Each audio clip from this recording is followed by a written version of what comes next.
أشهد أن محمدًا رسول الله.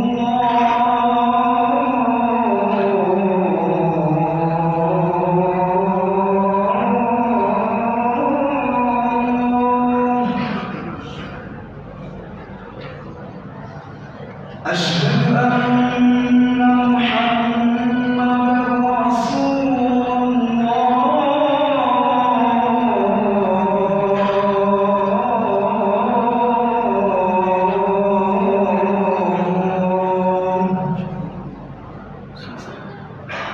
حي على حي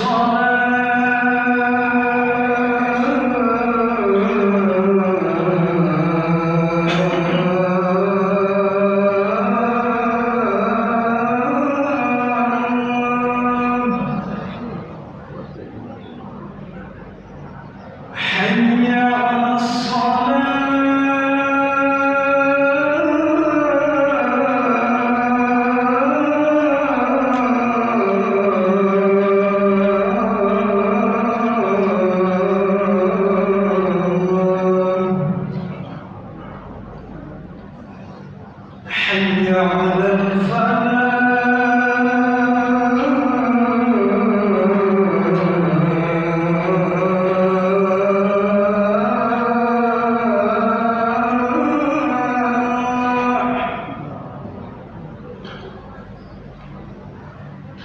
حي على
Alhamdulillahilladzi nahmaduhu wa nasta'inuhu wa nastaghfiruh wa na'udzu billahi min syururi anfusina wa sayyiati a'malina. May yahdihillahu fala mudhillalah wa may yudlilhu fala hadiyalah.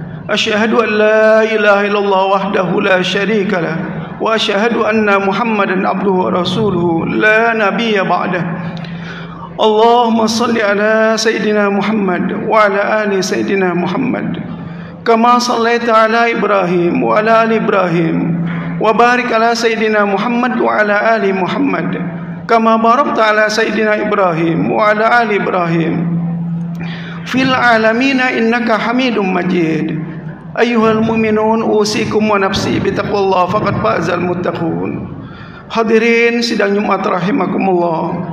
Pertama-tama marilah sama-sama kita panjatkan puji dan syukur kita kehadirat Allah Subhanahu wa taala yang telah menganugerahkan pada kita nikmat sehat walafiat, terutama anugerah Allah yang besar untuk kita semua, suatu nikmat yang tiada ada tara bandingnya bila kita ukur dengan dunia dan segala isinya sekalipun, yaitu nikmat iman dan nikmat Islam.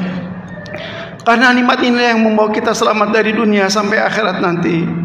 Dan nikmat ini pula yang telah Allah akan mintakan tanggung jawab kita di hadapan Allah Subhanahu wa taala. Salawat dan salam kita sampaikan pada Nabi kita Muhammad sallallahu alaihi wasallam, Rasul yang telah meninggalkan kita berabad-abad lamanya, tapi tali kehidupan agama ini menyampaikan diri kita pada beliau. Insyaallah kita semua yang hadir di sini tergolong orang yang kelak akan mendapatkan syafaat Nabi kita Muhammad sallallahu alaihi wasallam. Para hadirin sidang Jumat rahimakumullah, kita sudah berada di tahun 1444 hadirin. Perjalanan hidup ini memang enggak ada yang paham hadirin. nggak ada yang tahu. Tapi manusia itulah hadirin. Manusia belajar sedikit demi sedikit. Belajar terus manusia sampai manusia itu meninggal hadirin. Karena itulah kata Nabi Muhammad SAW dalam salah satu hadis, wa anna hadza zamana qad istadara. Zaman ini terus berputar dan beredar. Tidak ada yang tetap di muka bumi ini kecuali perubahan hadirin. Maka di perubahan itulah kita belajar hadirin. Ada yang berhasil, ada yang tidak berhasil hadirin. Ada yang sukses, ada yang juga yang tidak sukses hadirin. Maka itulah hadirin, kita sebagai orang mukmin ada beberapa hal yang perlu saya sampaikan pada saat ini. Yang pertama hadirin, bagaimana kita memikirkan anak-anak kita, masa depan anak-anak kita tentang agamanya hadirin. Ini sangat penting bagi kita sebagai orang tua. Dan anak-anak kita lihat perhatian masa depannya hadirin. Karena bagaimanapun anak-anak kita ini warisan yang luar biasa hadirin. Warisan harta kita tinggalkan hadirin. Rumah bagus kita tinggalkan. Semua yang kita punya akan kita tinggalkan hadirin. Anak itulah anak hadirin. Kalau kita meninggal, dia akan mendoakan kita hadirin. Akan disambung kita sampai kiamat nanti. Bahkan kita udah masuk alam barzah hadirin, anak kita masih hidup, dia mendoakan kita hadirin. Maka itulah hadirin, kalau orang tua hadirin mempunyai anak yang soleh dan solehah, alangkah bahagianya anak orang itu hadirin. Maka itulah hadirin, satu ketika banyak orang di permukaan bumi ini hadirin, banyak yang berbuat dosa. Dosa kita banyak hadirin. Saking banyaknya dosa kita hadirin, padahal Allah mau mengazab hadirin. Allah ingin mengazab, tapi Allah tunda, Allah tahan hadirin. Allah tahan. Semua manusia, kata Nabi Muhammad SAW dalam salah satu hadis, kullu dzunubi yuakhirullahu ila yaumil qiyamah ila ma syaa. Semua dosa, padahal Allah mau menyiksa nih, mau menyiksa, mau nurun siksa di muka bumi ini, tapi ditahan oleh Allah Subhanahu wa taala, kata Nabi. Illa uququl walidain, kecuali anak yang durhaka pada orang tuanya hadirin. Dia akan disegerakan oleh Allah siksanya di dunia, disegerakan juga di akhirat hadirin. Disegerakan di dunia, di akhirat sudah ditunggu tuh hadirin. Itulah anak yang durhaka pada kedua orang tuanya hadirin. Maka itulah kalau kita masih punya orang tua, datanglah kita minta maaf, kita doakan orang tua kita. Kita juga minta doakan pada orang tua kita hadirin. Kalau orang tua kita udah meninggal, kita doakan orang tua kita. Kita banyakin sedekah hadirin untuk orang tua kita yang udah meninggal hadirin. Itulah anak yang berbakti hadirin, anak yang berbakti. Makanya anak terus disambung sampai kiamat.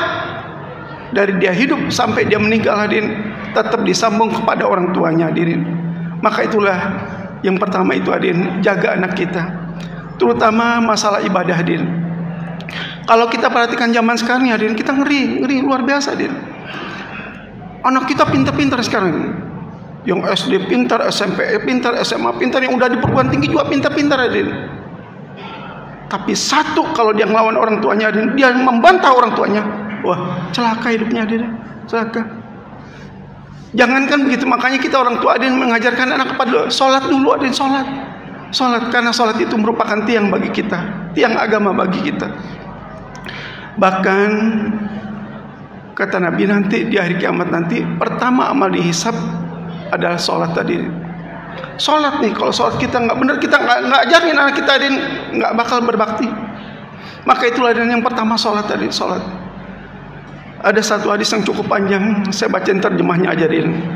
Pernah satu ketika Nabi Muhammad SAW, malaikat Jibril datang pada Nabi Muhammad, ditegur. Kemudian apa dia? Di dalam hadis itu dikatakan, ya Muhammad, Allah atau aku, kata Allah, aku titipkan sholat 5 waktu ini untukmu dan untuk umatmu. Siapa yang menjaga sholat 5 waktu, maka ada perjanjianku untuk memasukkan mereka ke dalam surga. Tapi kalau dia tidak mengajarkan sholat, tidak sholat selama dia hidup hadirin, lalai dia, istilah kita hadirin. Sholat nggak mau, ibadah nggak mau hadirin. Sekarang kan anak begitu hadirin. Kita sedih ngeliat anak sekarang hadirin. Udah SMP, SMA, masih belum sholat. Mau ngapain tuh hadirin? Coba bayangin. Kalau mereka melalaikan sholat, dan hadis tersebut hadirin, Tidak ada perjanjianku dengan mereka untuk memasukkan mereka ke dalam surga. Ya Allah, ngeri hadirin, ngeri. Bagaimana Allah tidak berjanji untuk memasukkan seorang hamba muslim, tidak berjanji untuk memasukkan orang muslim itu ke dalam surga kalau tidak sholat hadirin. Maka itulah kalau kita banyak hadirin, kita masih berbanyak berbuat salah, masih banyak berbuat dosa. Satu, jangan tinggalin sholat hadirin.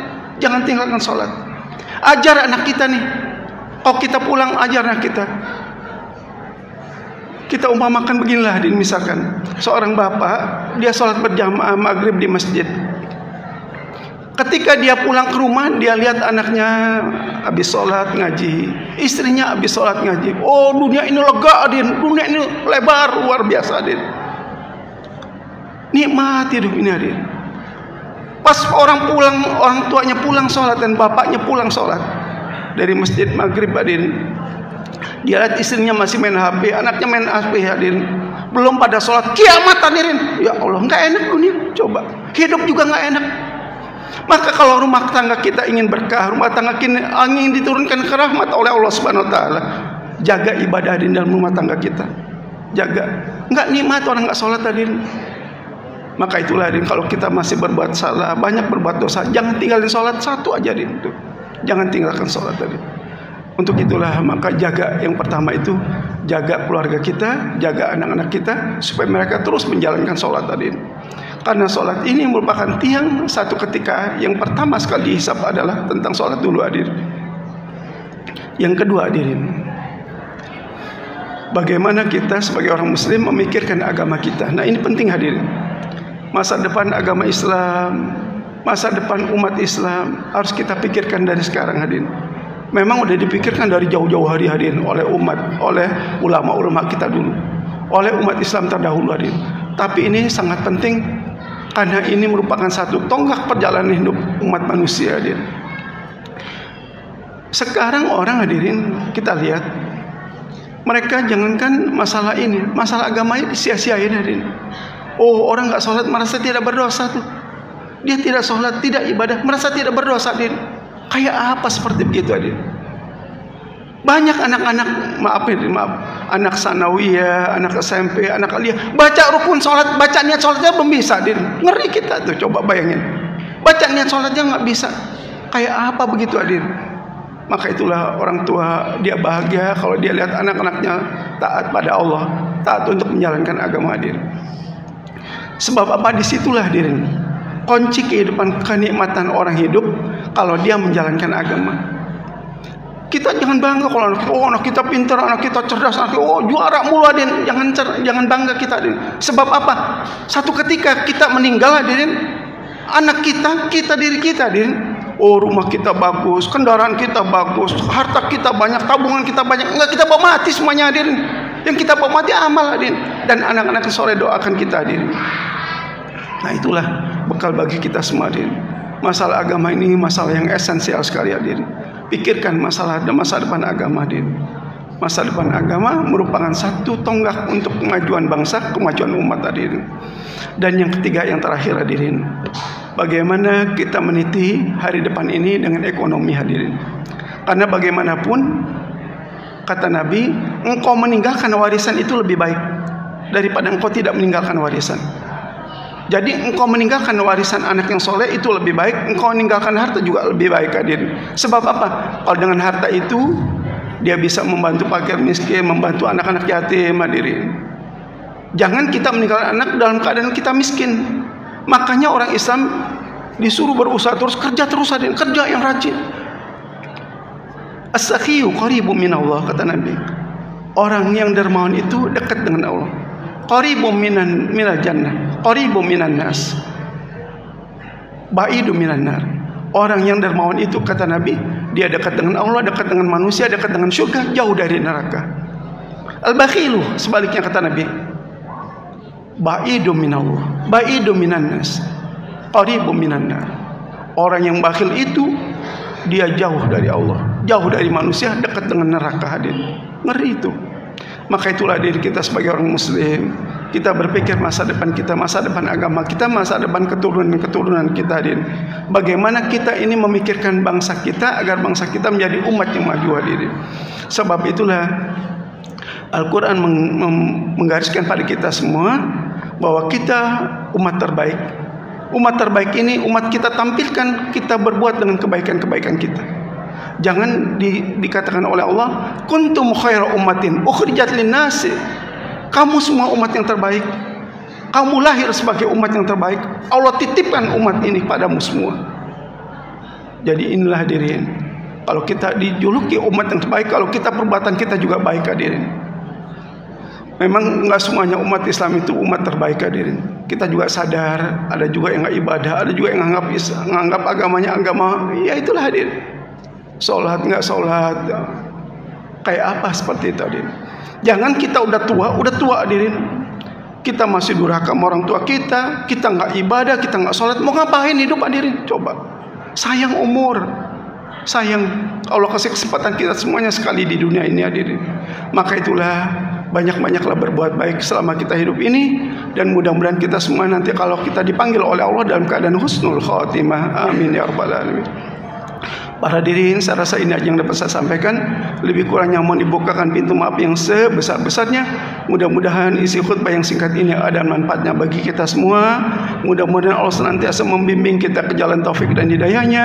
Allah mudahkan semua urusan dunia dan akhirat kita, dipanjangkan umur kita dan diberikan keberkahan oleh Allah Subhanahu wa taala. Amin ya rabbal alamin. A'udzubillahi minasyaitonir rajim. Bismillahirrahmanirrahim. Wasari'u ila maghfiratin min rabbikum wa jannatin arduha samawati wal ardu uiddat lil muttaqin. Barakallahu li wa lakum bil Qur'anil azim wa nafa'ni wa iyyakum bima fihi minal ayati wa dzikril hakim wa taqabbala minni wa minkum tilawatahu innahu huwas samiul alim. Aqulu qawli hadza wa astaghfirullahaladzim li wa lakum wa lisairil muslimina wal muslimat wal mu'minina wal mu'minat fastaghfiruhu innahu huwal ghafurur rahim. Allahumma salli wa sallim ala sayyidina wa nabiyyina Muhammadin wa ala ali sayyidina Muhammad.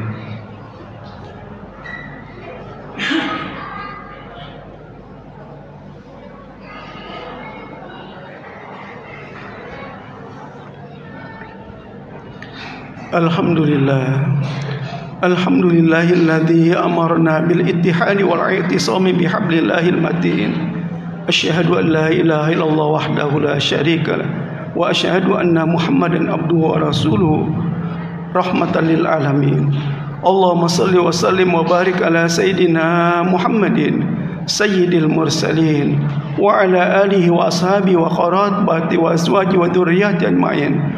Wardallahumma ala arbatil khulafa'ir rasyidin Abi Bakr wa Umar wa Utsman wa Ali wa la baqiyati sahabati wat tabi'in wat tabi'it tabi'ina wa man tabi'ahum bi ihsanin ila yaumiddin wa alaina ma'hum bi rahmatika ya arhamar rahimin. Wa qala ta'ala fi kitabil azim innallaha wa malaikatahu yusholluna 'alan nabi ya ayyuhalladzina amanu shallu 'alaihi wa sallimu taslima.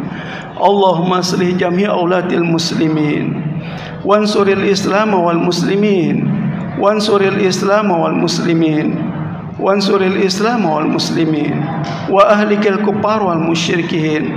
Allahumma ighfir lil muslimin wal muslimat wal mu'minin wal mu'minat al ahya'i minhum wal amwat innaka sami'un qaribun mujibud da'wat ya qadiyal hajat. Rabbana iftah bainana wa baina qaumina bil haqqi wa anta khairul fatihin.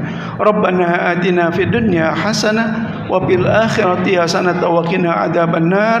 Ibadallah, innallaha ya'murukum bil 'adli wal ihsan wa ita'i dzil qurba wa yanha 'anil fahsya'i wal munkari wal baghi ya'izukum la'allakum tadhakkarun. Wadhkuru adima yadhkurkum wad'uhu yastajib lakum. Wa la dzikrullahi ta'ala akbar wallahu ya'lam ma tasnaun. Aqimis shalah.